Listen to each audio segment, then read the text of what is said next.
Shalom à vous mes frères et sœurs à travers le monde. Vous écoutez la voix de votre frère le serviteur, l'apôtre Jean-Paul Laosson. Aujourd'hui, avant d'entamer l'enseignement, nous allons commencer par la lecture des Écritures et nous allons lire aujourd'hui dans Matthieu chapitre 9, le verset 36 au verset 38. Matthieu chapitre 9, le verset 36 au verset 38 qui dit ceci. Voyant la foule, il fut ému de compassion pour elle, parce qu'elle était languissante et abattue, comme des brebis qui n'ont point de berger. Alors il dit à ses disciples, la moisson est grande, mais il y a peu d'ouvriers. Priez donc le maître de la moisson d'envoyer des ouvriers dans sa moisson. Père éternel, Dieu d'amour, Dieu de bonté, Dieu de paix, Dieu de grâce, Dieu de miséricorde, je te loue encore ce matin, dans le nom de Yeshua le Messie, que tu m'as trouvé encore digne d'être ouvrier dans ta moisson. Père éternel, je prie maintenant que ta parole soit sur ma bouche comme une épée tranchante afin de séparer l'âme et la jointure. Et je prie encore, éternel, que tu puisses m'aider et que tu puisses me guider aussi afin que je puisse transmettre tes instructions qui sont dans la parole. Car Père, le peuple n'a pas de berger. Tes enfants sont comme des brebis égarées. Alors, éternel mon Dieu, tu m'as choisi et tu m'as mis à part pour un temps comme celui-ci afin que j'annonce les vertus de ton royaume. Voilà pourquoi, Père éternel, ce matin encore, mon âme est dans la joie, mon esprit est dans l'allégresse afin d'annoncer encore tes oracles à ton peuple.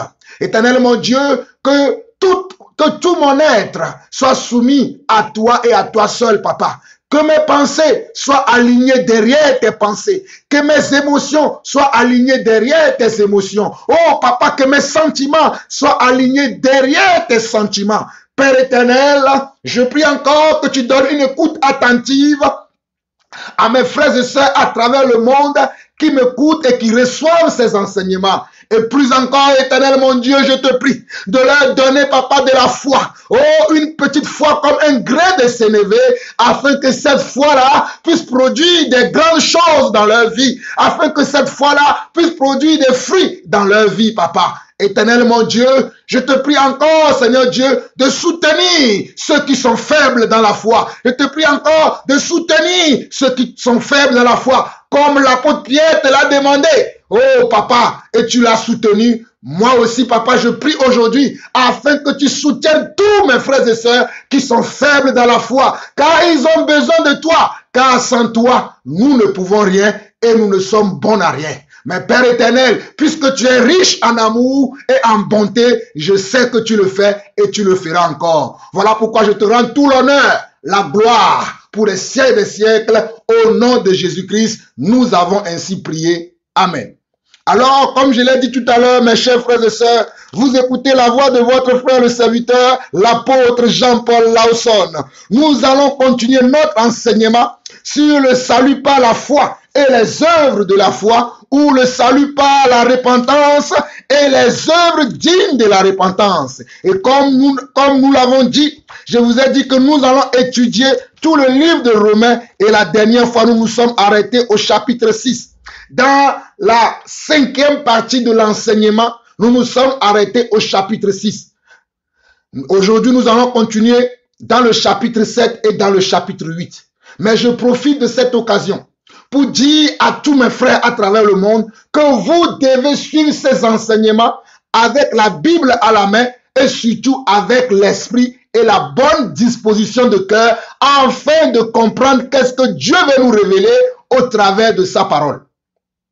Si vous n'avez pas encore suivi les autres parties, n'allez pas vite. Suivez un à un chaque partie de ces enseignements. Si je prends le temps pour vous donner ces enseignements, vous devez aussi prendre le temps de les écouter une à une afin de tirer la bonne partie de ces enseignements. Il y a des gens qui m'écrivent, qui me disent que les enseignements sont longs ou qui se plaignent que les enseignements sont longs. Mes chers frères et sœurs, moi-même, j'écoute mes enseignements. Qu'est-ce que je fais?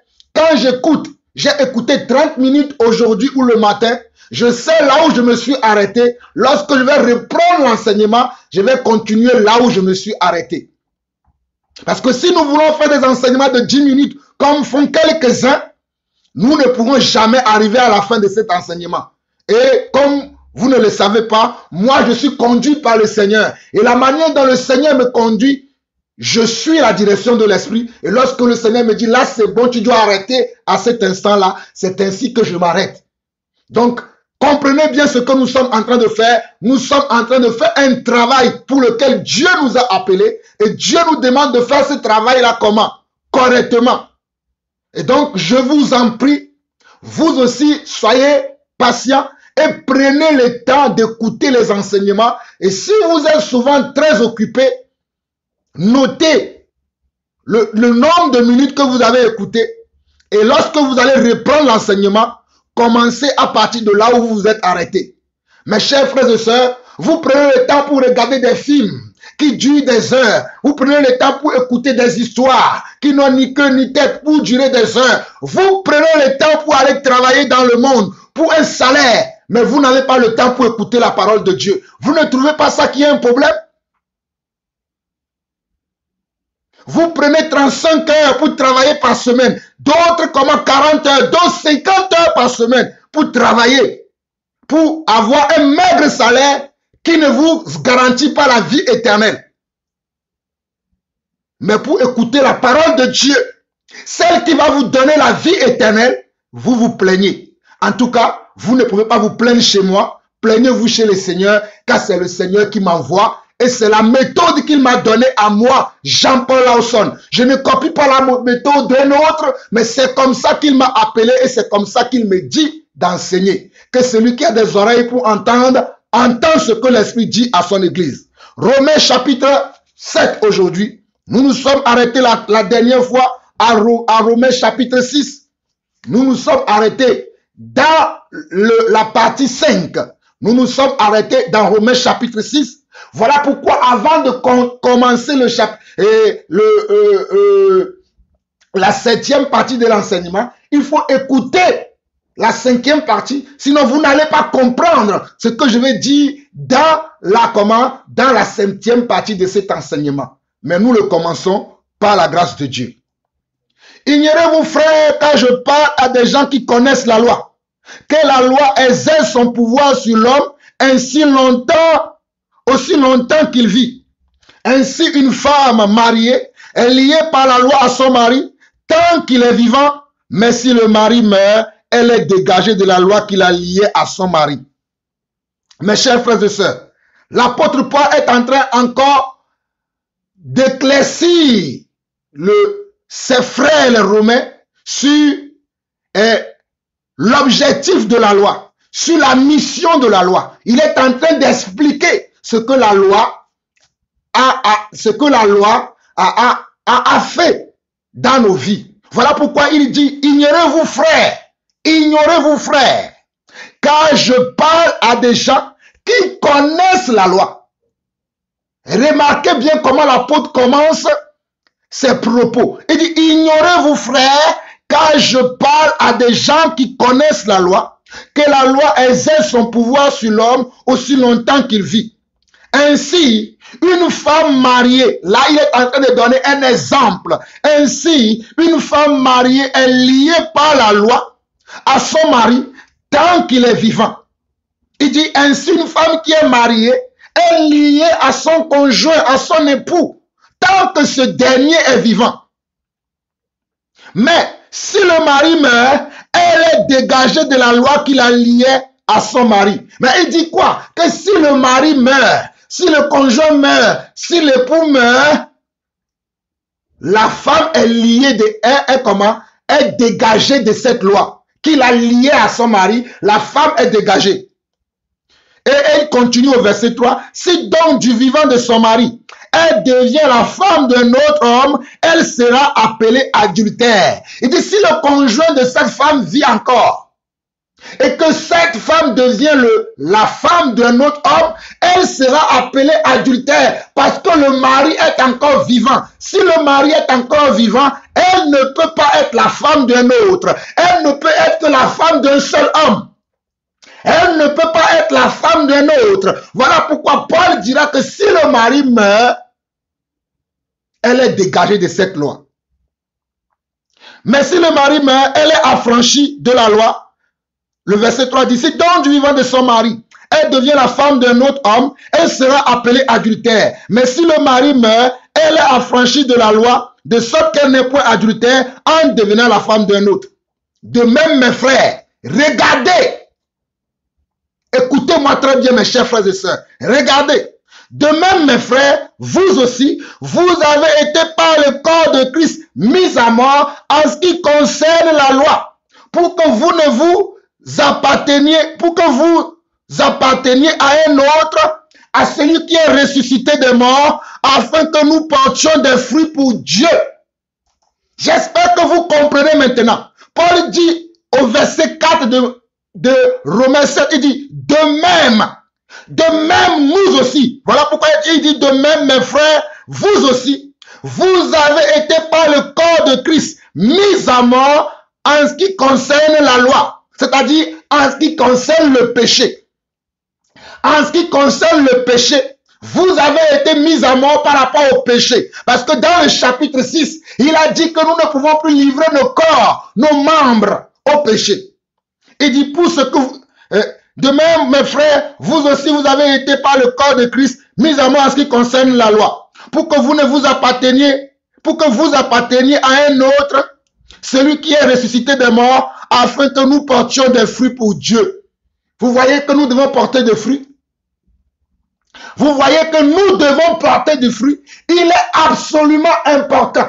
Il est absolument nécessaire que la nouvelle naissance dans laquelle Jésus-Christ nous place, la nouvelle naissance dans laquelle Jésus-Christ nous met, nous devons porter du fruit pour lui.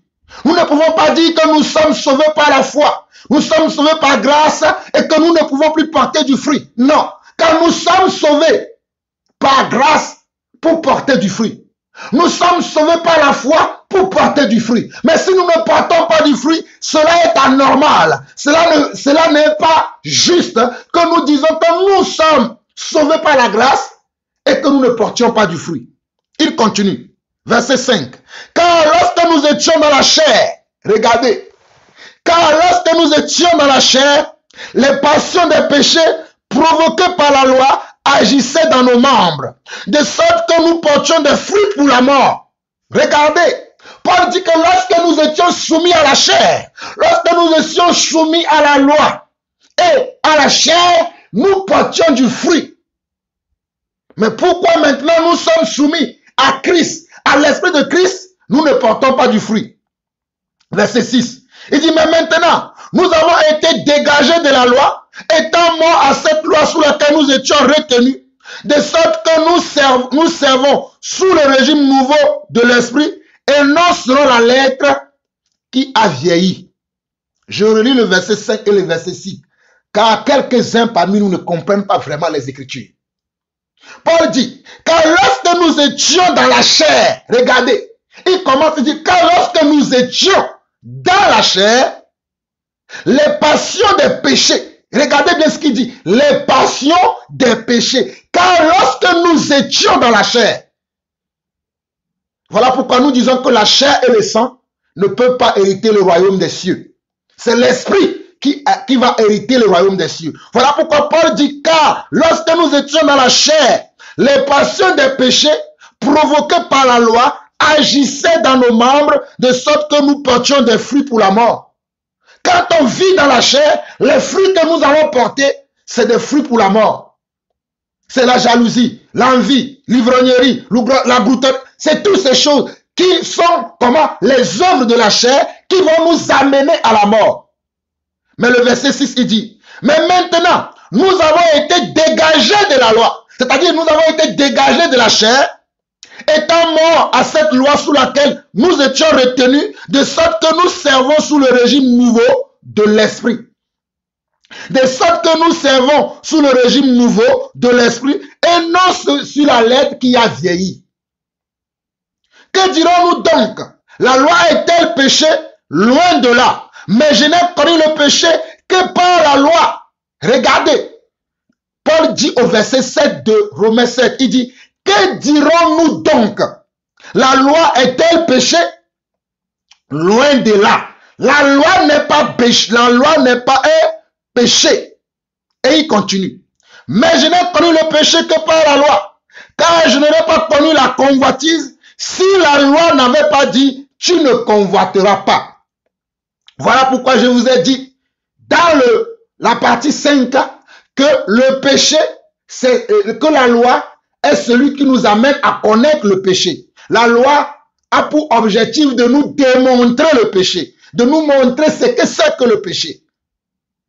Verset 8, il dit, et le péché saisissant l'occasion, produisit en moi par le commandement toutes sortes de convoitises, car sans loi, le péché est mort. Regardez, Paul explique les choses. Il dit, et le péché, nous sommes dans Romains 7, le verset 8, il dit, et le péché, saisissant l'occasion, produisit en moi par le commandement toutes sortes de convoitises, car sans loi, le péché est mort. S'il n'y a pas de loi, le péché est mort. Donc il faut qu'il y ait de la loi pour que nous puissions savoir qu'est-ce que c'est que le péché, afin de ne pas vivre dans le péché. Il faut qu'il y ait de la loi. C'est ce que Paul veut dire. Mais si vous ne comprenez pas, vous allez comprendre dans la suite. Continuons la lecture des Écritures. Au verset 9, il dit, pour moi, étant autrefois sans loi, je vivais. Mais quand le commandement vint, le péché reprit vie et moi je mourus. Déjà, il y a des gens qui tordent le sens de ces paroles parce que Paul n'a jamais vécu à l'époque où il n'y en avait pas de loi. Abel, Enoch, oh alléluia, Noé, Abraham, tous, Abraham, Joseph, ces gens-là ont vécu quand il n'y avait pas de loi. Mais Paul a vécu à l'époque de la loi. Paul est né sous le régime de la loi. Paul n'est pas né sous le régime des alliances. Paul est né sous le régime de la loi. Paul n'est pas né sous le régime de la promesse. Mais Paul est né sous le régime de la loi. Mais ici, pour que Paul donne un exemple, il va faire comme s'il était au commencement. C'est un exemple qu'il donne. C'est un exemple qu'il donne. Il va faire comme s'il était là au commencement de toutes choses. Voilà pourquoi il dit pour moi, étant autrefois sans loi, mais Paul est né sous la loi, il ne peut pas dire qu'il était autrefois sans loi, puisque Paul est né sous la loi. Paul, pour moi, étant autrefois sans loi, je vivais. Mais quand le commandement vint, le péché reprit vie et moi je mourus. Il est en train de nous amener quelque part, il est en train de nous expliquer comment le péché agit en nous. Ainsi, le commandement qui conduit à la vie se trouva pour moi conduit à la mort. C'est-à-dire le commandement qui est arrivé par la loi afin de nous amener à la vie m'a amené à la mort. Car, il dit verset 11, car le péché saisissant l'occasion me séduisit par le commandement et par là me fit mourir. Regardez, car le péché a saisi l'occasion pour me séduire par le commandement et par le commandement me fit mourir. Verset 11, il dit, car le péché, saisissant l'occasion, me séduisit par le commandement et par là me fit mourir. La loi donc est sainte et le commandement est saint, juste et bon. Regardez ce que Paul dit dans Romains 7, verset 12. Il dit, la loi donc est sainte et le commandement est saint, juste et bon. La loi donc est sainte et le commandement est saint, juste et bon. Ce qui est bon a-t-il donc été pour moi une occasion de mort? Regardez, il dit, ce qui est bon a-t-il donc été pour moi une occasion de mort? Ce qui est bon peut-il m'amener à la mort? Quand tu manges une nourriture qui n'est pas contaminée, est-ce que tu dois mourir? Non. C'est ce qu'il dit, loin de là. Regardez, il dit, loin de là. Mais c'est le péché, afin qu'il se manifeste comme péché, en me donnant la mort par ce qui est bon, et que par le commandement, il devienne condamnable au plus haut point. Regardez, Paul explique la profondeur de sa pensée et la profondeur des révélations de ce que c'est que le péché. Je lis encore le verset 13 de Romains chapitre 7. Il dit, ce qui est bon a-t-il donc été pour moi une cause de mort? Il dit, loin de là. Mais c'est le péché, afin qu'il se manifeste comme péché, en me donnant la mort par ce qui est bon. Et que par le commandement, ils deviennent condamnables au plus haut point. Nous savons en effet que la loi est spirituelle, alléluia. Nous savons en effet que la loi est spirituelle, mais moi, je suis charnel, vendu au péché. Oh, j'espère que vous comprenez les Écritures. J'espère que vous comprenez la pensée de Paul. Puisque dans Romains 7, verset 14, Paul confirme par sa bouche que, ou par ses Écritures, que nous savons en effet que la loi est spirituelle. Mais moi, je suis charnel, vendu au péché. Donc la loi est spirituelle. Donc nous devons l'appliquer spirituellement et non charnellement.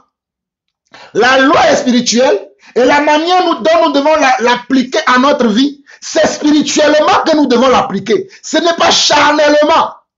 Mais comme nous aimons vivre dans la chair, voilà pourquoi nous ne comprenons pas le but de la loi. Et voilà pourquoi nous ne comprenons pas la mission de la loi. Et que nous pratiquons des choses que la loi interdise. Verset 15, il dit, car je ne sais pas ce que je fais, je ne fais pas ce que je veux, et je fais ce que je hais. Voilà encore des propos de Paul que des gens vont tordre, parce que je l'ai dit, à partir du verset 9 jusqu'à la fin, Paul explique comment le péché se traduit concrètement dans notre vie. Paul nous explique comment le péché agit. Cela ne veut pas dire que Paul lui-même, il péchait. Ce n'est pas ce que Paul veut dire. Mais Paul veut nous dire comment le péché peut agir en nous. Parce qu'il a commencé au verset 9. Puisque au verset 9 de Romains 7, il dit, pour moi, étant autrefois sans loi, je vivais. C'est pour ça que je vous dis que Paul n'était pas là à l'époque de d'Abel, d'Enoch, de Noé, d'Abraham. Il n'était pas là à cette époque-là. Il est né sous la loi. Mais regardez quand il écrit, il dit, pour moi, étant autrefois sans loi. Mais non, il veut enseigner. Pour enseigner, puisque Paul a reçu le don d'enseignement comme moi, il faut donner des exemples, il faut amener les gens à comprendre ce que nous disons. Et voilà pourquoi Paul dit au verset 9, pour moi étant autrefois sans loi, je vivais. Mais quand le commandement vint, le péché reprit vie et moi je mourus. Et c'est dans cette même lancée qu'au verset 15, Paul va dire, car je ne sais pas ce que je fais, je ne fais pas ce que je veux et je fais ce que je hais. Et je fais ce que je hais. Pourquoi j'ai la ferme conviction que Paul ne vivait pas dans le péché? Puisque Paul dit lui-même dans Philippiens, je vais vous lire ça pour que vous croyez, Paul dit lui-même dans Philippiens, verset 4 au verset 6. Regardez. Paul dit lui-même dans Philippiens 3 plutôt, Philippiens 3, verset 4 au verset 6, il dit, pour moi aussi cependant, j'aurais sujet de mettre ma confiance à la chair. Si quelqu'un croit pouvoir se confier à la chair, je le puis bien davantage. Moi circoncis, regardez, je vous ai dit que Paul est né sous la loi. Il dit, moi circoncis, le 8e jour de la race d'Israël. Il a été circoncis, Paul, lorsqu'il est né, parce que Paul est né sous la loi. Il dit, circoncis le 8e jour de la race d'Israël, de la tribu de Benjamin, hébreu né d'hébreu. Quant à la loi, pharisien. Il a dit que lui, quoi? Il est hébreu, et né des hébreux. Il est lui-même hébreu, et il est né des hébreux. Quant à la loi, pharisien. Verset 6, quant aux zèles, persécuteurs de l'église, irréprochables à l'égard de la justice de la loi. Regardez, irréprochable à l'égard de la justice de la loi. Parce que Paul aussi appliquait la loi mécaniquement. Voilà pourquoi il dit irréprochable à l'égard de la justice de la loi. irréprochable à l'égard de la justice de la loi. Mais ces choses qui étaient pour moi des gains, je les ai regardées comme une perte à cause de Christ, et même je regarde toutes choses comme une perte à cause de l'excellence de la connaissance de Jésus-Christ, mon Seigneur, pour lequel j'ai renoncé à tout. Vous voyez? Mais maintenant, lorsque Paul a reçu l'Esprit de Dieu et qu'il a commencé à comprendre la spiritualité de la loi et non comment la mécanisation d'appliquer la loi, comme il a compris maintenant la spiritualité de la loi, il a dit qu'il a abandonné toutes ces choses. Il continue, il dit, à cause de l'excellence de la connaissance de Jésus-Christ, mon Seigneur, pour lequel j'ai renoncé à tout, je les regarde comme de la boue afin de gagner Christ. Donc en Christ, nous comprenons la loi, nous comprenons le commandement tel que nous devons le comprendre et non l'appliquer intellectuellement ou mécaniquement sans comprendre ce qui est caché derrière la loi, sans comprendre ce qui est caché derrière les commandements. Verset 9, et d'être trouvé en lui, non avec ma justice, celle qui vient de la loi, mais avec celle qui s'obtient par la foi en Christ, la justice qui vient de Dieu par la foi. Vous voyez? Maintenant je vis afin d'obtenir la justice de Dieu qui vient par la foi et non par la justice qui vient de la loi, comment de la loi intellectuelle. Verset 10, ainsi je connaîtrai Christ et la puissance de sa résurrection et la communion de ses souffrances en devenant conforme à lui dans sa mort pour parvenir, si je puis, à la résurrection d'entre les morts. Ce n'est pas que j'ai déjà remporté le prix. Regardez, Paul explique encore au verset 12 de Philippiens 3, il dit, ce n'est pas que j'ai déjà remporté le prix ou que j'ai déjà atteint la perfection. Donc il y a une perfection à atteindre. Il y a une perfection à atteindre. Mais il dit, mais je cours pour tâcher de les saisir, puisque moi aussi j'ai été saisi par Jésus-Christ. Frère, je ne pense pas l'avoir saisi, mais je fais une chose, oubliant ce qui est en arrière et me portant vers ce qui est en avant. Je cours vers le but pour remporter le prix de la vocation céleste de Dieu en Jésus-Christ. Donc si nous revenons dans Romains 7 maintenant, nous pouvons comprendre ce que Paul dit. Quand Paul dit ici, au verset 15, il dit car. Parce que ici, Paul est en train d'expliquer la manière dont le péché nous attrape et nous amène à vivre selon ses désirs. C'est ce qu'il explique. Cela ne veut pas dire que lui-même, il était un homme de péché. Non. Parce que, comme nous avons vu dans Philippiens chapitre 3, Paul appliquait la loi, comment? La loi, il appliquait comment? Intelligemment. Sans, comment? Sans l'esprit. Il appliquait la loi intelligemment, sans l'esprit. Voilà pourquoi il persécutait l'église. Il a dit lui-même dans Philippiens 3. Il a dit, voilà pourquoi, quant au zèle, j'avais un zèle persécuté. Parce qu'il persécutait les chrétiens qui parlaient de la foi, qui n'appliquaient pas la loi comme eux, ils l'appliquaient. Parce que les chrétiens, les suiveurs de Jésus, avaient reçu l'esprit pour comprendre la loi. Mais eux, ils n'avaient pas l'esprit, ne comprenaient pas la loi. Donc, ils faisaient ce que la loi disait mécaniquement, sans comprendre ce qui est dans la loi, sans comprendre ce qui est dans les commandements.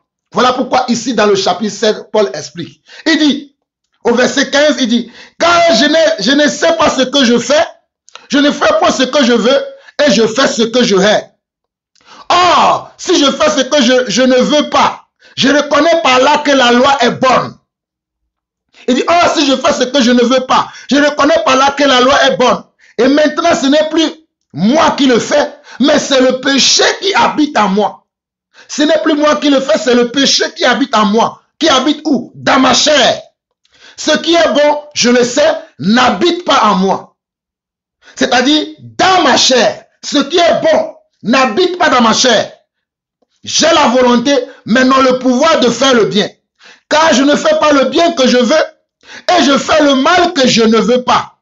Et si je fais ce que je ne veux pas, ce n'est plus moi qui le fais. Regardez au verset 20, il dit, et si je fais ce que je ne veux pas, ce n'est plus moi qui le fais, c'est le péché qui habite en moi. C'est-à-dire, c'est ma chair qui aime comment le péché. Puisque mon esprit, à ce moment-là, est comment? Est mort. Mon esprit ne comprend pas maintenant qu'il doit se soumettre à Dieu. Donc mon esprit ne domine pas ma chair. Donc ma chair est livrée à lui-même. Il peut aller dans tous les sens et commettre toutes sortes d'atrocités et toutes sortes de choses que Dieu n'aime pas. Verset 21, il dit, je trouve donc en moi cette loi. Quand je veux faire le bien, le mal est attaché à moi. Je trouve donc en moi cette loi. Quand je veux faire le bien, le mal est attaché à moi. Car je prends plaisir à la loi de Dieu selon l'homme intérieur. Regardez.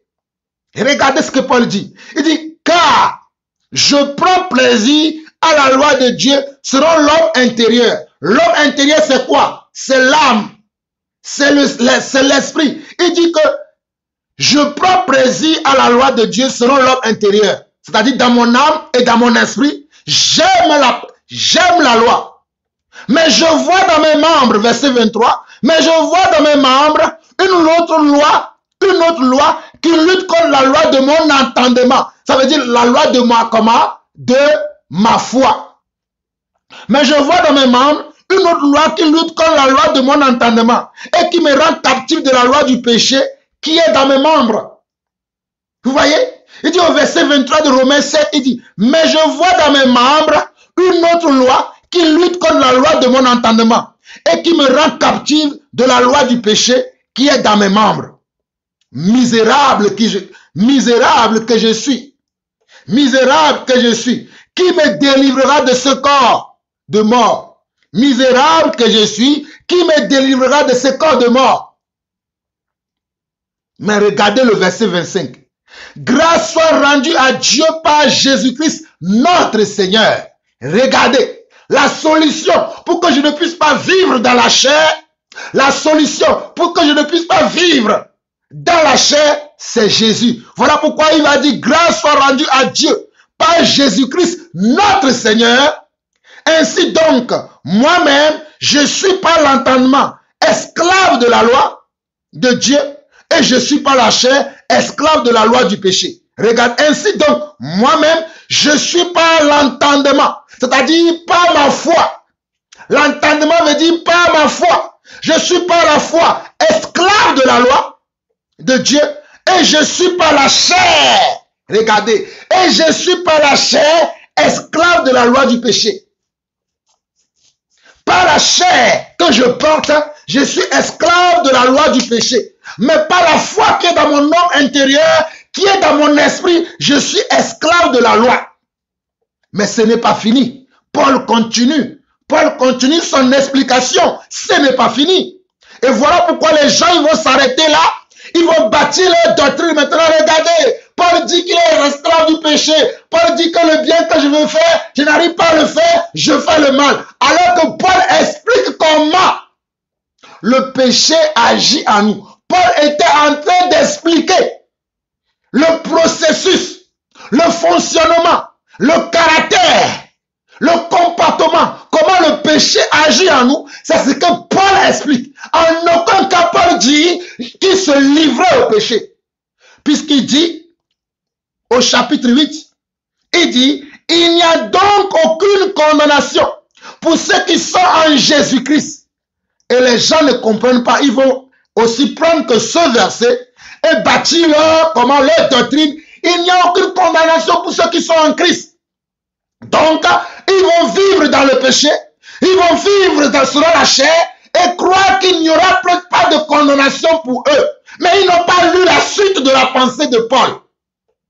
Ils n'ont pas lu la suite de la pensée de Paul. Paul continue. Il dit, il n'y a donc maintenant aucune condamnation pour ceux qui sont en Jésus-Christ. Et il continue. En effet, la loi de l'esprit de vie en Jésus-Christ m'a affranchi de la loi du péché et de la mort. Regardez, Paul dit maintenant, en effet, la loi de l'esprit de vie en Jésus-Christ m'a affranchi de la loi du péché et de la mort. Donc Paul dit maintenant, quand il dit que il n'y a donc maintenant aucune condamnation pour ceux qui sont en Jésus-Christ, il veut dire qu'il a été affranchi maintenant de la loi du péché pour venir maintenant à la loi de l'esprit. Puisqu'il dit lui-même, en effet, le verset 2 qui suit, le verset 1, il dit, en effet, la loi de l'esprit de vie en Jésus-Christ m'a affranchi de la loi du péché et de la mort. Car, chose impossible à la loi, parce que la chair la rendait sans force, Dieu a condamné le péché dans la chair. Dieu a condamné le péché dans la chair. Dieu a condamné le péché dans la chair. Mais comment Dieu a-t-il condamné le péché dans la chair? Il le dit, Dieu a condamné le péché dans la chair en envoyant, à cause du péché, son propre fils dans une chair semblable à celle du péché. Dieu a condamné le péché une fois pour toutes, afin que le péché n'ait plus de pouvoir sur nous qui sommes nés de nouveau. Dieu l'a condamné. Voilà pourquoi dans Romains chapitre 6 aussi, Paul dira, ne livrez plus vos membres au péché. Oh, je vais vous lire ça rapidement. Romains chapitre 6, verset 11. Il dit, ainsi vous-même, regardez-vous comme morts au péché et comme vivants pour Dieu en Jésus-Christ. Que le péché ne règne donc point dans vos corps mortels et n'obéissez pas à ses convoitises. Ne livrez pas vos membres au péché comme des instruments d'iniquité, mais donnez-vous vous-même à Dieu comme étant vivants, de mort que vous étiez, et offrez à Dieu vos membres comme des instruments de justice. Verset 14. Car le péché n'aura point de pouvoir sur vous, puisque vous êtes non sous la loi, mais sous la grâce. Regardez, Romains 6, verset 14. Car le péché n'aura point de pouvoir sur vous, puisque vous êtes non sous la loi, mais sous la grâce. Quoi donc, pécherions-nous parce que nous sommes non sous la loi, mais sous la grâce? Loin de là. Ne savez-vous pas qu'en vous livrant à quelqu'un comme esclave pour lui obéir, vous êtes esclave de celui à qui vous obéissez, soit du péché qui conduit à la mort, soit de l'obéissance qui conduit à la justice. Mais, verset 17, mais grâce soit rendue à Dieu de ce que, après avoir été esclave du péché, vous avez obéi de cœur à la règle de doctrine dans laquelle vous avez été instruit. Ayant été affranchi du péché, vous êtes devenus esclaves de la justice. Romains 6, verset 11 au verset 18. C'est ce que je viens de lire. Maintenant, si nous revenons dans Romains 8, où je suis en train de vous expliquer la pensée de Paul. Paul dit, il n'y a donc aucune condamnation pour ceux qui sont en Jésus-Christ. En effet, la loi de l'esprit de vie en Christ m'a affranchi de la loi et de la mort, de la loi du péché et de la mort. Car chose impossible à la loi, parce que la chair la rendait sans force, Dieu a condamné le péché dans la chair. Dieu a condamné le péché dans la chair en envoyant à cause du péché son propre fils dans une chair semblable à celle du péché. Dieu a condamné déjà le péché dans la chair. Donc tu ne peux plus continuer à vivre dans le péché. Si tu as été, baptisé, tu es mort au péché comme Christ. Et quand tu es ressorti de l'eau du baptême, de l'immersion, tu es ressuscité aussi en esprit afin d'avoir la même vie que Christ a. Nous sommes au verset 3, il dit du péché, son propre fils dans une chair semblable à celle du péché. Verset 4, et cela afin que la justice de la loi soit accomplie en nous, qui marchons non selon la chair, mais selon l'esprit. Regardez, et cela afin que la justice de la loi soit accomplie en nous. Mes frères et sœurs, regardez, Christ est mort à la croix afin que la justice de la loi soit accomplie en nous. Afin que nous comprenions que nous ne pouvons pas appliquer la parole que intellectuellement, mécaniquement, mais que nous devons comprendre quelle est la justice qui est dans la loi. Quel est le caractère, ou bien quelles sont les caractéristiques de la loi afin de l'appliquer à nous. Voilà pourquoi il dit au verset 4, et cela afin que la justice de la loi soit accomplie en nous, qui marchons non selon la chair, mais selon l'esprit.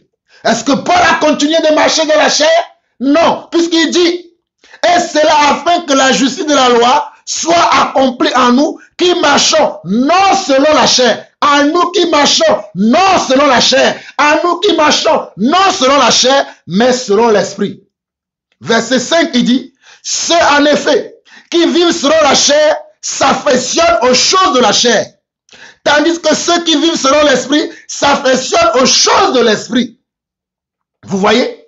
Ceux qui vivent selon la chair vont s'affectionner comment? Des choses de la chair. Tandis que ceux qui vivent selon l'esprit s'affectionnent aux choses de l'esprit. Et l'affection de la chair, c'est la mort. Et l'affection de la chair, c'est la mort. Tandis que l'affection de l'esprit, c'est la vie et la paix. Regardez. Et l'affection de la mort et l'affection de la chair, c'est la mort. Romains 8, verset 6. Et l'affection de la chair, c'est la mort. Tandis que l'affection de l'esprit, c'est la vie et la paix. Car l'affection de la chair est inimitié contre Dieu. Regardez. Car l'affection de la chair est inimitié contre Dieu. Parce qu'elle ne se soumet pas à la loi de Dieu. Et qu'elle ne le peut même pas. Vous voyez?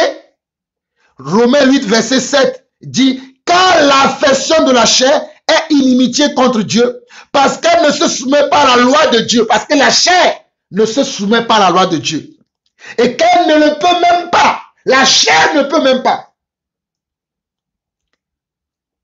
Verset 8, or ceux qui vivent selon la chair ne sauraient plaire à Dieu. Or ceux qui vivent selon la chair ne sauraient plaire à Dieu. Pour vous, vous ne vivez pas selon la chair, mais selon l'esprit. Regardez, il dit pour vous, mes frères, vous ne vivez pas selon la chair, mais selon l'esprit de Dieu, mais selon l'esprit, si du moins l'esprit de Dieu habite en vous. Si quelqu'un n'a pas l'esprit de Christ, il ne lui appartient pas. Vous voyez? Si quelqu'un n'a pas l'esprit de Dieu, il ne lui appartient pas. Et si Christ est en vous, le corps, il est vrai, est mort à cause du péché, mais l'esprit est vie à cause de la justice. Il est vrai que Christ est mort à cause du péché, mais quand il est ressuscité par l'esprit, afin que l'esprit nous donne la vie à cause de la justice. Et si l'esprit de celui qui a ressuscité Jésus d'entre les morts habite en vous, celui qui a ressuscité Christ d'entre les morts rendra aussi la vie à vos corps mortels par son esprit qui habite en vous.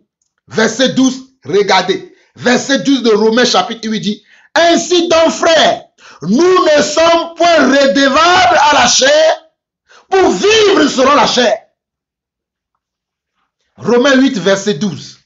Ainsi donc frères, nous ne sommes point redevables à la chair pour vivre selon la chair. Mais pourquoi j'entends aujourd'hui les gens dire, oui, nous pouvons vivre comme nous voulons. Nous sommes sauvés par la grâce. Il n'y a plus de condamnation pour ceux qui sont en Christ. Mais ils n'ont pas compris ce que Paul dit. Ils n'ont pas compris. Oh papa, ramène tes brebis égarées dans ta maison. Oh papa, ramène tes brebis perdues dans ta maison. Oh mon Seigneur, mon Dieu, mon roi, Adonai, ramène ces brebis égarées dans ta maison. Ces brebis qui ont été trompées, ces brebis qui ont été abusées, ces brebis qui ont été mal enseignées, ces brebis qui ont été mal instruits. Papa, s'il te plaît, ramène-les dans ta maison. Ramène-les dans ta maison. Ramène-les dans ta maison. Ramène-les dans ta maison au nom de Jésus. Verset 13, il dit, si vous vivez selon la chair, vous mourrez. Mais si par l'esprit, vous faites mourir les actions du corps, vous vivrez. Regardez. Romains 8, verset 12 et 13, il dit, ainsi donc, frères, nous ne sommes pas redevables à la chair pour vivre selon la chair. Je ne suis pas redevable à la chair, même si la chair va me faire des propositions alléchantes, des propositions vraiment très agréables, je dois les refuser. C'est ça, renoncer. Voilà pourquoi Paul écrit dans Philippiens 3, il dit ces choses qui étaient pour moi comme un gain, je les ai regardées comme une perte à cause de l'excellence de Yeshua le Messie, à cause de l'excellence de Jésus. Nous aussi, nous devons faire mourir les choses de notre chair. C'est la même chose que Paul écrit dans le livre de Galates, Hein? Galates chapitre 5. Allons-y, regardez ça rapidement. Galates chapitre 5. Galates chapitre 5. À partir du verset 13. Galates chapitre 5 à partir du verset 13. Paul dit, frères, vous avez été appelés à la liberté. Seulement ne faites pas de cette liberté un prétexte de vivre selon la chair. Regardez, regardez, parce que les gens vont prendre cette partie de l'écriture de Galates 5. Je vais commencer par le premier verset afin que vous compreniez bien. Galates 5, verset 1 dit, verset 1 jusqu'à la suite dit, c'est pour la liberté que Christ nous a affranchis. Demeurez donc fermes et ne vous laissez pas mettre de nouveau sous le joug de la servitude. Voici moi, Paul, je vous dis que si vous vous faites circoncis, Christ ne vous servira à rien. Et j'affirme encore une fois à tout homme qui se fait circoncis qu'il est tenu de pratiquer la loi tout entière. Vous êtes séparés de Christ, vous tous qui cherchez la justification dans la loi, vous êtes déchus de la grâce. Les gens ne comprennent pas ça. Ils ne comprennent pas que Paul n'est pas en train d'abolir la loi, mais Paul est en train de vous dire que vous devez comprendre la spiritualité qui est dans la loi. Vous devez comprendre la partie spirituelle de la loi et non la pratique intellectuelle de la loi. Et non la pratique mécanique de la loi. C'est ce que Paul est en train de refuser ici. Mais les gens qui n'ont pas la pensée de Dieu, ils vont dire, regardez, Paul dit au verset 4, vous êtes séparés de Christ, vous tous qui cherchez la justification dans la loi, vous êtes déchus de la grâce. Pour nous, c'est de la foi que nous attendons par l'Esprit. Regardez, c'est pour nous, c'est de la foi que nous attendons par l'Esprit, l'espérance de la justice. Car en Jésus-Christ, ni la circoncision, ni l'incirconcision n'ont de valeur, mais seulement la foi qui est agissante par l'amour. Regardez, Paul explique sa pensée. Parce qu'à cette époque-là, il y avait des gens qui contraignaient des autres à pratiquer la loi à la lettre. Mais ils ne comprenaient pas que la loi avait une signification, avait un sens. Ils ont ramené même les sacrifices. Alors que Christ est venu pour abolir maintenant tous les sacrifices. Ils ont ramené toutes ces choses. Ils ont ramené les sacrifices. Ils ont ramené la loi. Sans comprendre l'esprit spirituel qui est dans la loi. Voilà pourquoi Paul dit, au verset 5 de Galates chapitre 5, il dit, pour nous, c'est de la loi que nous attendons par l'esprit, l'espérance de la justice. Car en Jésus-Christ, ni la circoncision, ni les circoncisions n'ont de valeur, mais seulement la foi qui est agissante par l'amour. Mais ce que Paul dit ici, il est dit dans Romains chapitre 2, le verset 27, il dit, mais le juif, ce n'est pas celui qui a l'apparence, mais c'est celui qui dans son cœur, je vais vous lire ça rapidement, dans Romains 2, le verset 27 au verset 29 dit ceci. L'incirconcis de nature qui accomplit la loi ne te condamnera-t-il pas, toi qui la transgresses, tout en ayant la lettre de la loi et la circoncision? Le juif, verset 28, il dit, le juif, ce n'est pas celui qui a les apparences, et la circoncision, ce n'est pas celle qui est visible dans la chair. Mais le juif, c'est celui qui l'est intérieurement. C'est celui qui dans son cœur a été circoncis. C'est celui qui dans son esprit a été circoncis. C'est celui qui dans son homme intérieur est circoncis. Il dit, mais le juif, c'est celui qui l'est intérieurement. Et la circoncision, c'est celle du cœur selon l'esprit et non selon la lettre. Vous voyez? La circoncision, c'est celle du cœur selon l'esprit, non selon la lettre. La loi de ce juif ne vient pas des hommes, mais de Dieu. Nous venons de lire Romains 2, verset 27 au verset 29. Revenons dans Galates 5, il dit, Galates 5, il dit, pour nous, c'est de la loi que nous attendons par l'esprit, l'espérance de la justice.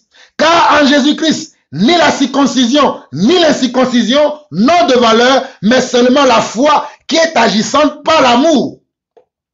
Vous courez bien. Qui vous a arrêté pour vous empêcher d'obéir à la vérité? Il dit, vous courez bien, vous les Galates. Vous avez compris que c'est la spiritualité de la loi que vous devez appliquer à votre vie. Mais pourquoi vous revenez maintenant à pratiquer les choses mécaniquement sans comprendre ce qu'il y a derrière ces choses? Il dit, cette influence, verset 8, il dit, cette influence ne vient pas de celui qui vous appelle. Un peu de levain fait lever toute la pâte.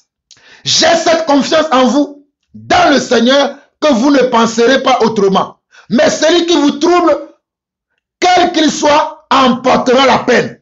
Pour moi, frère, si je prêche encore la circoncision, pourquoi suis-je encore persécuté? Le scandale de la croix est donc aboli. Et il dit, si je prêche encore la circoncision, puisque la circoncision, c'est parce que Christ n'est pas encore mort à la croix que vous devez vous circoncire. Mais quand Christ est mort à la croix, il a mis fin à la circoncision de la chair et il a maintenant donné par la foi la circoncision du cœur. Verset 11, il dit, pour moi, frère, si je prêche encore la circoncision, pourquoi suis-je encore persécuté? Le scandale de la croix est donc aboli. Puisse-t-il être retranché ceux qui mettent le trouble parmi vous? Voilà pourquoi il continue en disant, frère, vous avez été appelés à la liberté. Seulement ne faites pas de cette liberté un prétexte de vivre selon la chair. Regardez, frère. Regardez, mes frères et sœurs. Regardez, serviteurs de Dieu. Regardez, église de Dieu. Regardez dans les nations. Je vous parle des Écritures. Je vous parle des instructions de Dieu. Paul dit dans Galates chapitre 5, le verset 13. Oh, alléluia. Papa,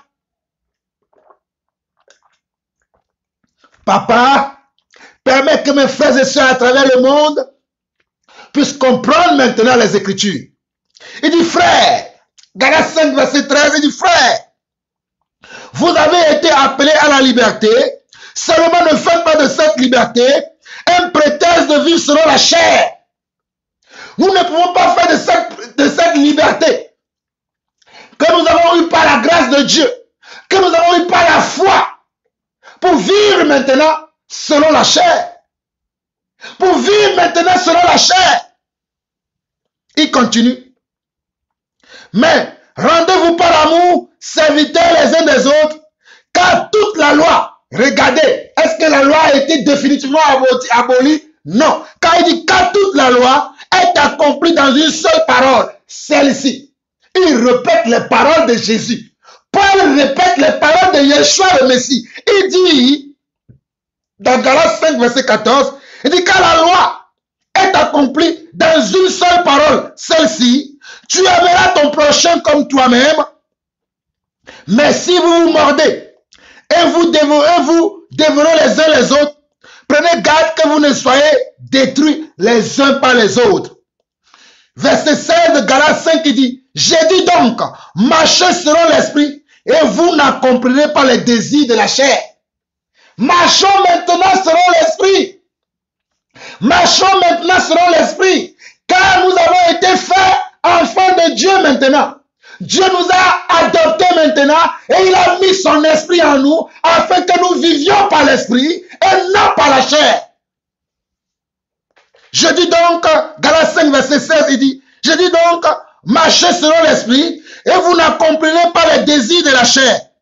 Car la chair a des désirs contraires à ceux de l'esprit et l'esprit en a de contraires à ceux de la chair. Regardez, Galates 5, verset 17 dit, car la chair a des désirs contraires à ceux de l'esprit et l'esprit en a de contraires à ceux de la chair. Ils sont opposés entre eux afin que vous ne fassiez point ce que vous voudriez. Vous voyez? La chair a des désirs qui sont contraires à ceux de l'esprit et l'esprit en a aussi des désirs qui sont contraires à ceux de la chair. Ils sont opposés dans le but de m'empêcher que je ne puisse pas faire ce que je voudrais selon la volonté de Dieu. Verset 18 dit, si donc vous êtes conduits par l'esprit, vous n'êtes point sous la loi. Vous avez vu? Si vous êtes donc conduits conduit par l'esprit, vous n'êtes point sous la loi. Or, les œuvres de la chair, regardez. Or, les œuvres de la chair, regardez. Galates 5, verset 19 dit, or, les œuvres de la chair sont évidentes.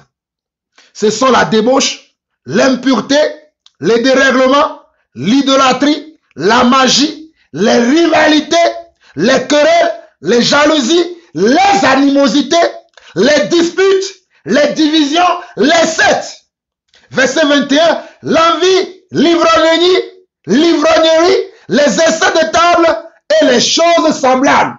Comme je l'ai toujours dit, c'est une liste exhaustive. Nous pouvons mettre plein de choses dans les œuvres de la chair. Je vous dis d'avance, regardez, je vous dis d'avance, comme je l'ai déjà dit. Vous pensez que nous disons n'importe quoi, que Paul a autorisé de vivre comme ça, que vous serez sauvés. Regardez ce que Paul dit dans sa propre bouche. Il dit quoi? Il dit, je vous dis d'avance, comme je l'ai déjà dit, que ceux qui commettent de telles choses mériteront point le royaume de Dieu. Je vous dis d'avance que ceux qui commettent de telles choses mériteront point le royaume de Dieu. Ceux qui vivent selon la chair n'hériteront point le royaume de Dieu.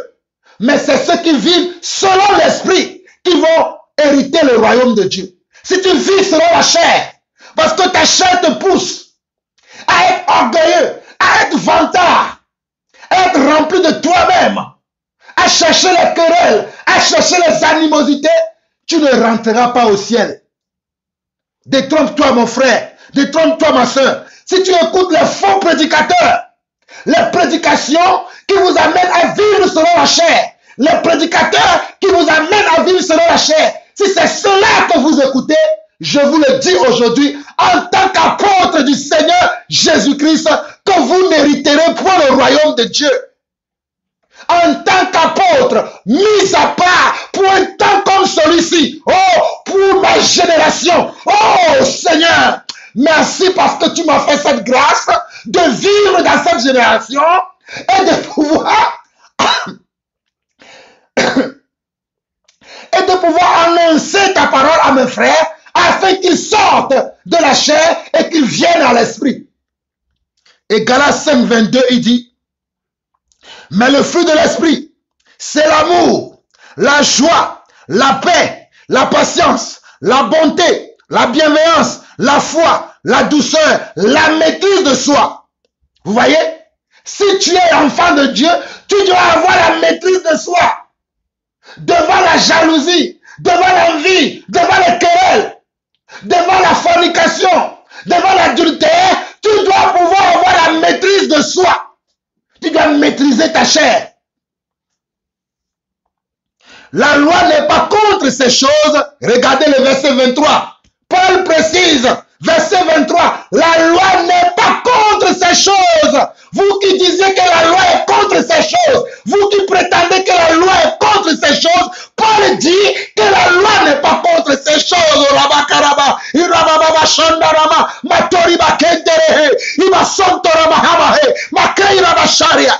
Paul dit que la loi n'est pas contre ces choses. Verset 24.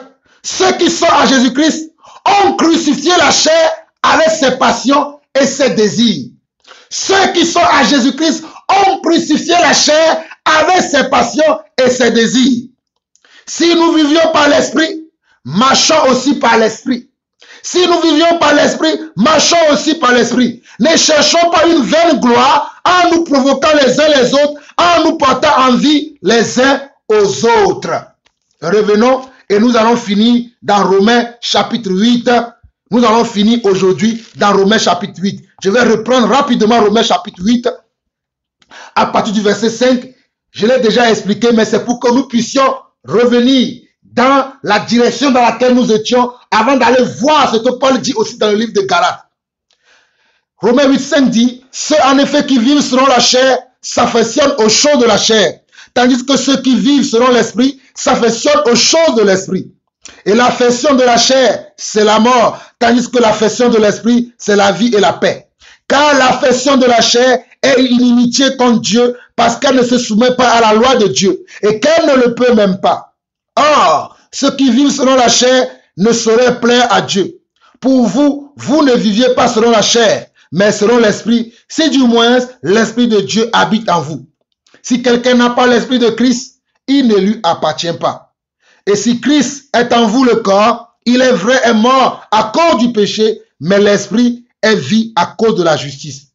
Et si l'esprit de celui qui a ressuscité Jésus d'entre les morts habite en vous, celui qui a ressuscité Christ d'entre les morts rendra aussi la vie à vos corps mortels par son esprit qui habite en vous. Ainsi donc, frères, nous ne sommes pas redevables à la chair pour vivre selon la chair. Si vous viviez selon la chair, vous mourrez. Mais si par l'esprit, vous faites mourir les actions du corps, vous vivrez. C'est ça qui nous a amenés à aller voir les mêmes pensées de Paul dans Galates 5. Nous continuons verset 14 de Romains 8. Car tous ceux qui sont conduits par l'Esprit de Dieu sont fils de Dieu. Alléluia. Et vous n'avez pas reçu un esprit de servitude pour être encore dans la crainte, mais vous avez reçu un esprit d'adoption par lequel nous crions Abba Père. Vous voyez? Verset 15 il dit, et vous n'avez pas reçu un esprit de servitude pour être encore dans la crainte, mais vous avez reçu un esprit d'adoption par lequel nous crions Abba Père. L'esprit lui-même rend témoignage à notre esprit que nous sommes enfants de Dieu. Or, si nous sommes enfants de Dieu, nous sommes aussi héritiers, héritiers de Dieu et co-héritiers de Christ. Si toutefois nous souffrons avec lui afin d'être glorifiés avec lui. Si toutefois nous souffrons comment? Nous faisons mourir le péché en nous par l'esprit. Nous faisons mourir les actions du péché en nous par l'esprit. Nous supportons les persécutions par l'esprit. Nous supportons comment? Les insultes. Par l'esprit, nous supportons comment? Le mal. Nous sommes comment? Nous serons glorifiés aussi avec lui. Verset 18, il dit, j'estime que les souffrances du temps présent ne sauraient être comparées à la gloire à venir qui sera révélée pour nous. Regardez, il dit, j'estime que les souffrances du temps présent, les souffrances que nous souffrons aujourd'hui, en tant que fils de Dieu, en tant que croyant, en tant que vivant par la foi, ne sauraient être comparées à la gloire à venir qui sera révélée pour nous. Aussi, la création attend d'elle avec un ardent désir la révélation des fils de Dieu. Il dit même la création attend d'elle la révélation des fils de Dieu. Et il continue. La révélation des fils de Dieu. Car la création a été soumise à la vanité, non de son gré, mais à cause de celui qui l'a soumise. Avec l'espérance qu'elle aussi sera affranchie de la servitude, de la corruption, pour avoir part à la liberté de la gloire des enfants de Dieu. Or, nous savons que jusqu'à ce jour, la création tout entière soupire et souffre les douleurs de l'enfantement. Et ce n'est pas elle seulement, mais nous aussi qui avons les prémices. Regardez, et ce n'est pas elle seulement, mais nous aussi qui avons les prémices de l'esprit. Nous soupirons en nous-mêmes en attendant l'adoption. Regardez, verset 23 de Romains 8, il dit, et ce n'est pas la création seulement, c'est-à-dire, ce n'est pas elle, c'est-à-dire la création seulement, mais nous aussi, qui avons les prémices de l'esprit, nous soupirons en nous-mêmes en attendant l'adoption, la rédemption de notre corps. Parce que lorsque Adam et Ève ont péché dans le jardin d'Éden, la création a été maudite. La terre a été maudite. Et la terre attend aujourd'hui de retrouver comment? Sa première femme. Oh, la terre attend aujourd'hui de retrouver comment? Sa première femme. Voilà pourquoi Paul dit que la création aussi attend. Comme nous aussi, enfants de Dieu, nous attendons notre glorification avec le Seigneur. Même si aujourd'hui, nous supportons quelques légères afflictions, même si aujourd'hui, nous supportons quelques légères persécutions, nous attendons. Oh, alléluia. Nous attendons. Voilà pourquoi au verset 24, il va dire, car c'est en espérance que nous sommes sauvés. Oh, alléluia. Car c'est en espérance que nous sommes sauvés. Oh, l'espérance qu'on voit n'est plus espérance. Ce qu'on voit, peut-on l'espérer encore? Mais si nous espérons ce que nous ne voyons pas, nous l'attendons avec persévérance. Voyez-vous, verset 25, mais si nous espérons ce que nous ne voyons pas, nous l'attendons avec persévérance. Regardez bien Romains 8, le verset 24 et le verset 25. Paul dit que car c'est en espérance que nous sommes sauvés. C'est en espérance que nous sommes sauvés. Or, l'espérance qu'on voit n'est plus espérance. Ce qu'on voit peut-on encore l'espérer. Mais si nous espérons ce que nous ne voyons pas, nous l'attendons avec persévérance. Nous devons persévérer pour aller jusqu'au bout. Voilà pourquoi Christ lui-même a dit, celui qui persévérera jusqu'à la fin, recevra comment? Le royaume, recevra la couronne de vie. Et voilà pourquoi je vous disais que la création, puisque par le péché d'Adam et Ève, la création a été maudite. Les arbres, les animaux, la terre a été maudite. Mais nous attendons un nouveau ciel, alléluia. Nous attendons une nouvelle terre. Oh, Chanderebe, Imandara Brokosiria, Ikaramando Brokosere, Yerekeri Baranda Ramaharia. Nous attendons une nouvelle terre où il n'y aura plus la malédiction. Verset 26. De même aussi l'Esprit nous aide dans notre faiblesse, car nous ne savons pas ce qu'il convient de demander dans nos prières. Mais l'Esprit lui-même intercède par des soupirs inexprimables, comme je le fais souvent dans les enseignements. Quand il y a des choses qui me dépassent, le Seigneur vient à mon aide afin de m'aider, afin que je puisse dire dans la suite les choses qu'il faut dire. Verset 27. Et celui qui sonne les cœurs connaît la pensée de l'Esprit, parce que c'est selon Dieu qu'il intercède en faveur des saints. Verset 28. Nous savons du reste que toute chose concourt au bien de ceux qui aiment Dieu, de ceux qui sont appelés selon son dessein. Alléluia. Nous savons que toute chose concourt au bien de ceux qui aiment Dieu. Si tu aimes Dieu, même si tes ennemis vont te faire du mal, Dieu va le transformer en bien pour toi. Car celui qui a trouvé grâce devant Dieu, Dieu dispose même ses ennemis à sa faveur. Voilà la vérité. Voilà pourquoi il est écrit dans Romains 8, verset 28, que nous savons du reste que toute chose concourt au bien de ceux qui aiment Dieu, de ceux qui sont appelés selon son dessein. Car ceux qu'il a connus d'avance, il les a aussi prédestinés à être semblables.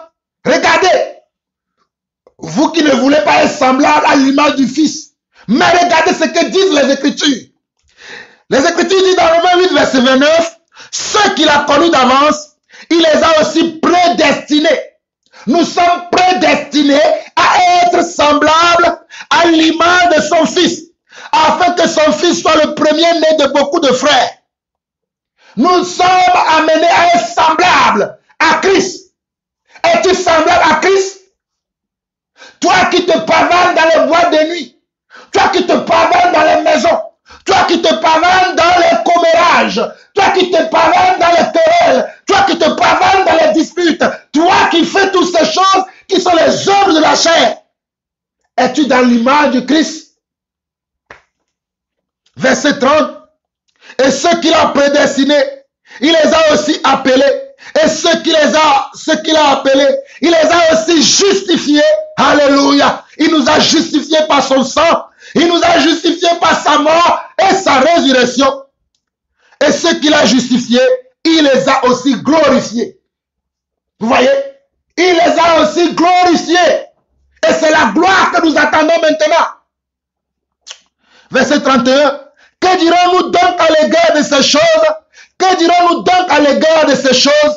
Si Dieu est pour nous, qui sera contre nous? Si Dieu est pour nous, si Dieu dit j'ai choisi l'athée Jean-Paul Lawson, si Dieu dit j'ai choisi monsieur l'apôtre Jean-Paul Lawson, qui sera contre lui? Lui qui n'a point épargné son propre fils, mais qui l'a livré pour nous tous. Comment ne nous donnera-t-il pas aussi toutes choses avec lui? Comment ne nous donnera-t-il pas toutes choses avec lui? S'il n'a pas épargné son fils, il a livré pour nous. Comment ne nous donnera-t-il pas toutes choses aussi avec lui? Qui les condamnera? Christ est mort, bien plus il est ressuscité. Qui les condamnera? Christ est mort, bien plus il est ressuscité. Il est à la droite de Dieu et il intercède pour nous. Regardez. Il est à la droite de Dieu et il intercède pour nous. Qui nous séparera de l'amour de Christ? Regardez ce que l'apôtre dit. Vous qui voulez être séparés de l'amour de Christ, parce qu'il y a telle persécution, parce que vous avez l'amour du monde, l'amour de l'argent, l'amour de l'orgueil. Il nous dit, verset 35 de Romains 8, qui nous séparera de l'amour de Christ? Sera-ce la tribulation ou l'angoisse? Est-ce que ce sont les tribulations qui vont nous séparer de l'amour de Christ? Non. L'angoisse? Non. Ou la persécution? Non. Ou la faim? Non. Même si j'ai faim, je louerai l'Éternel. Alléluia. Même si j'ai faim, je dirai que l'Éternel est mon berger. Je ne manquerai de rien. Ou la faim? Ou la nudité? Même si je suis nu, si j'ai des vieux habits, des ayants sur moi, des habits déchirés, des habits sales sur moi, parce que j'ai plus d'eau dans ma maison, je continuerai à glorifier le Seigneur. Voilà pourquoi Paul dit qu'il nous séparera de l'amour de Christ. Sera-ce la tribulation ou l'angoisse, ou la persécution, ou la faim, ou la nudité, ou le péril, ou l'épée, selon qu'il est écrit. Selon qu'il est écrit. Selon qu'il est écrit. C'est à cause de toi qu'on nous mène à mort tous les jours, qu'on nous regarde comme des brebis destinées à la boucherie. Mais dans toutes ces choses, nous sommes plus que vainqueurs par celui qui nous a aimés. Dans toutes ces choses, même s'il y a la persécution, même s'il y a l'angoisse des fois, même s'il y a la faim, même s'il y a la nudité, alléluia, même s'il y a le péril, même si ma chair est faible, même si j'ai manqué de nourriture, parce que je suis persécuté, je n'ai plus de travail, je n'ai plus de quoi pouvoir mes besoins, et que je suis dans une angoisse terrible. Dieu dit que dans toutes ces choses, nous sommes plus que vainqueurs par celui qui nous a aimés. Car j'ai l'assurance, oh alléluia, oh car j'ai l'assurance, oh alléluia, que ni la mort, ni la vie, ni les anges, ni la domination, ni les choses présentes, ni les choses à venir, ne nous sépareront de l'amour de Christ. Mes frères et sœurs, il est important que nous comprenions ces choses. Il est très important que nous comprenions ces choses. Paul dit au verset 38, au verset 39, il dit, car j'ai l'assurance que ni la mort, ni la vie, ni les anges, ni les dominations, ni les choses présentes, ni les choses à venir, ni les puissances, ni les hauteurs, ni la profondeur, ni aucune autre créature ne pourra nous séparer de l'amour de Dieu manifesté en Christ Jésus, notre Seigneur. Est-ce que vous comprenez cela? Oh, alléluia. Je relis une dernière fois le verset 35 au verset 39 afin de nous encourager encore. Qui nous séparera de l'amour de Christ? Sera-ce la tribulation ou l'angoisse, ou la persécution, ou la faim, ou la nudité, ou le péril, ou l'épée, selon qu'il est écrit. C'est à cause de toi qu'on nous mène à mort tous les jours, qu'on nous regarde comme des brebis destinées à la boucherie. Mais dans toutes ces choses, nous sommes plus que vainqueurs par celui qui nous a aimés. Car j'ai l'assurance que ni la mort, ni la vie, ni les anges, ni les dominations, ni les choses présentes, ni les choses à venir, ni les puissances, ni les hauteurs, ni la profondeur, ni aucune autre créature ne pourra nous séparer de l'amour de Dieu manifesté en Jésus, notre Seigneur. Père éternel, Dieu d'amour, Dieu de paix, Dieu de bonté. Oh papa, nous avons l'assurance que ni l'amour, ni la mort, ni les choses d'en haut, ni les choses d'en bas ne pourront nous séparer de ton amour. Ni les persécutions, ni l'angoisse, ni la faim, oh, ni les périls, ni l'épée, alléluia, ni les faux témoignages, oh, alléluia, ni les disputes, alléluia, ni les querelles, oh, chandereria, itera maroba shara, roboshone rebebreira baharia, itera masanda rababroko rabaha, iraba shone rebebroko baraba, iraba shone rabasone rebebro, rotori bakende remeseria.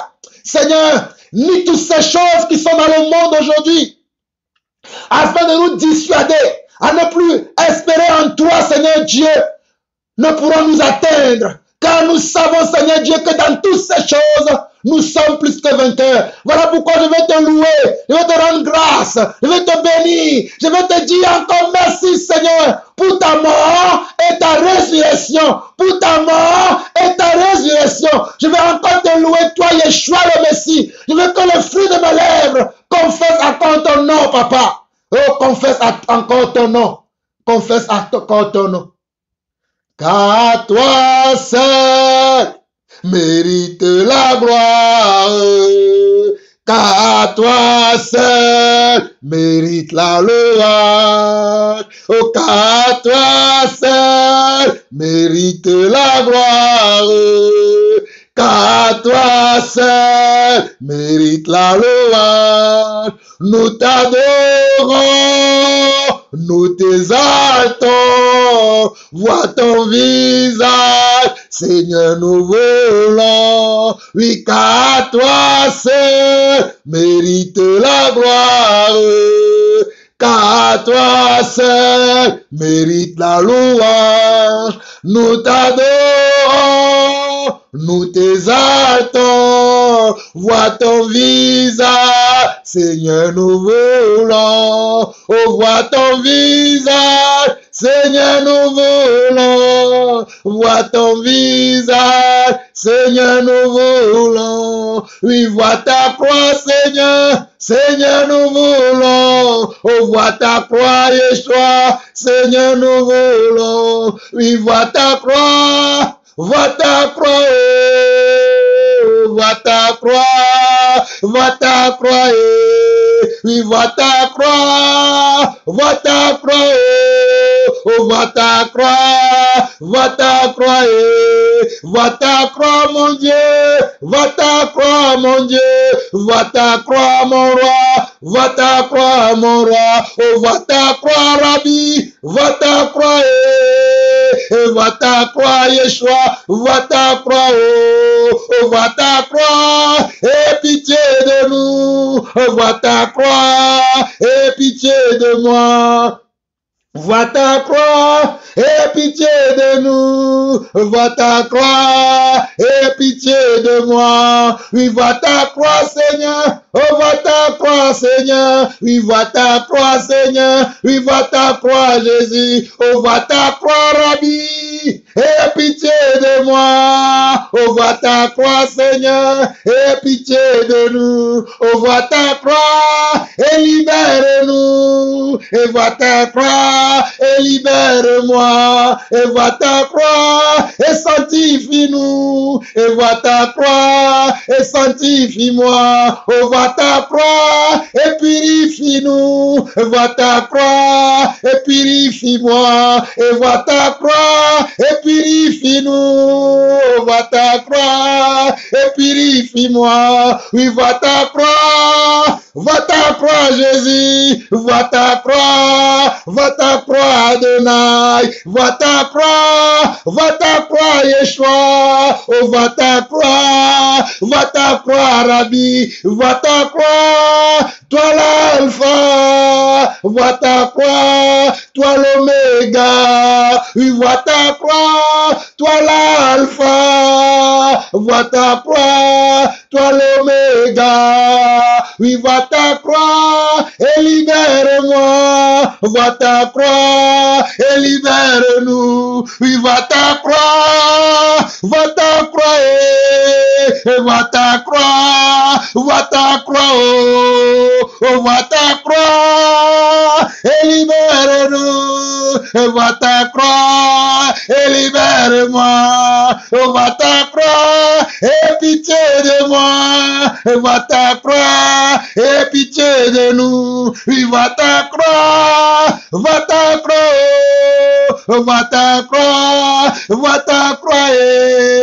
oui, car toi seul mérite la gloire, car toi seul mérite la louange, oui, car toi seul mérite la gloire, car toi seul mérite la louange. Oui, car toi seul mérite la gloire.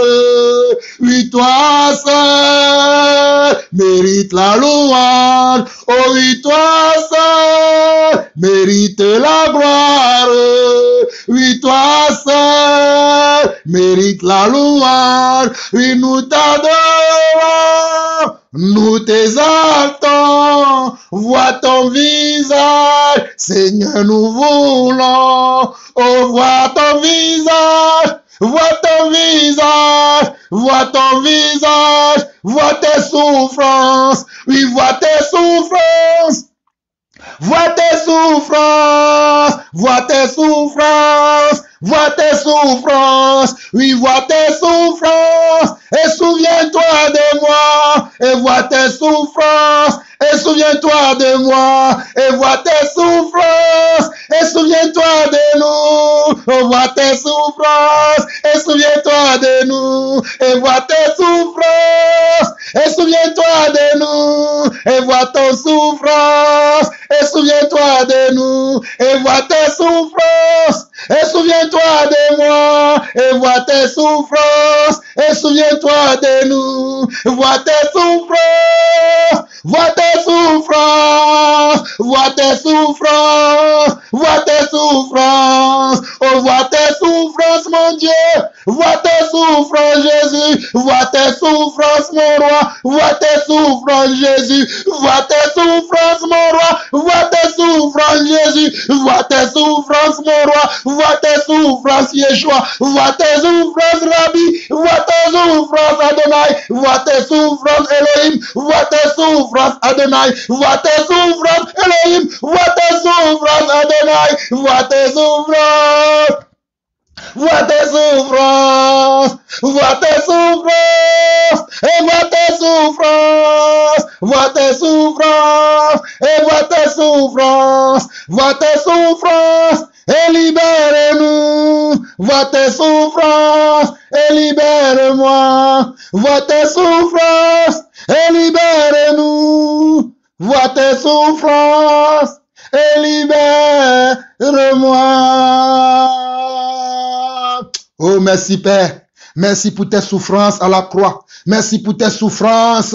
Merci, Papa, car le châtiment qui devait tomber sur nous, le châtiment qui devait tomber sur moi, tu l'as pris à la croix afin que je sois maintenant un homme nouveau, afin que je sois maintenant un esprit nouveau. Merci pour ce sacrifice. Merci pour ce rachat. Merci pour cette rédemption. Merci, Papa, pour cette miséricorde. Merci, Papa, pour cette faveur. Merci, Papa, pour cette grâce. Merci, Papa, pour cet amour que toi, tu as manifesté envers moi, envers mes frères et sœurs, à travers le monde et envers tous ceux qui, Papa, espèrent en toi et en toi seul. Reçois les fruits de mes lèvres, reçois les fruits de nos lèvres qui confessent ton nom à tout jamais. Toi, le roi des rois, le Seigneur des seigneurs, toi, celui qui dit et la chose arrive, toi, celui qui ordonne et la chose existe. Magnificence, puissance, honneur et gloire, honneur et gloire, honneur et majesté à toi, le roi des rois, le Saint des saints, pour des siècles, au nom de Yeshua le Messie. Shalom, shalom et shalom.